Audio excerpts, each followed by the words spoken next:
Пощенски код 1065 София. Това е прокуратура на Република България. Продължаваме. Върховна касационна прокуратура. Ето го дън номера. Ето го Дън Брадрстрийт. Витоша 2, 1040 София. Върховна касационна прокуратура.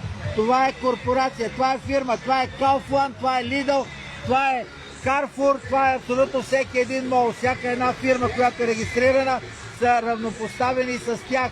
Те нямат повече права по Конституция, нямат никакви държавнически правомощия. Продължаваме. Министерство на здравеопазването.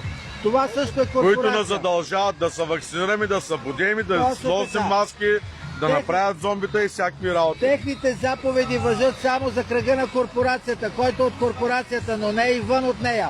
Когато вие не сте служител на тази корпорация, техните заповеди не се отнасят за вас. Това ви го наложиха принудително с измама тези, които се представяха за държавни институции, а те не са. Ето Министерство на здравеопазването, дън с номера, ето го Дън Брадрстрийт, ето и къде се намира. Площад Възраждане, ето го Света Неделя. Фирмена информация. Това е фирма. Това не е държавна институция. Разберете го това нещо. Ето ви Народното събрание. Последния хит от изборите. Ето, Народното събрание е корпорация. Тя не може да приема закони. Или ако приема закони, те са вътрешни правилници. Те са вътрешно-корпоративни правилници.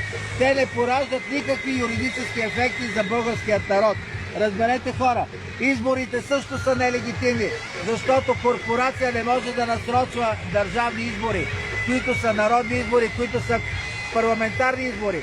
Ние нямаме парламентарни избори. Защо? Първото, което е параграф 4 във връзка параграф 3 алинея 2. Ние нямаме законодателство прието в срока, определен по Конституция, който е едногодишен. Всичко е прието вън от срока и е прието без основание. И Конституцията с член 5 алинея 1 и 2 обявява тези закони за нищожни. Де-факто България, освен закона за възстановяване собствеността за масони от 25 февруари 1992 година, няма друг закон, който да е бил прият в този срок. Следователно всичко останало е нищожно и те не пораждат юридически ефект за вас и не следва да бъдат спазвани. Разберете го веднъж за винаги. Още повече, тези избори, които се направиха, Българска социалистическа партия, политическа партия ГЕРБ, коалиция с Съюз на демократичните сили, политическа партия Гергьовден, политическа партия АБВ. Те също имат регистрация в търговският регистър на САЩ. В същото? Да, в същия Дън Брадрстрийт имат в търговският регистър на САЩ имат регистрации, което ще рече, че те получават също безвъзмездни помощи или са подизпълнители. На кого подизпълнители в Америка?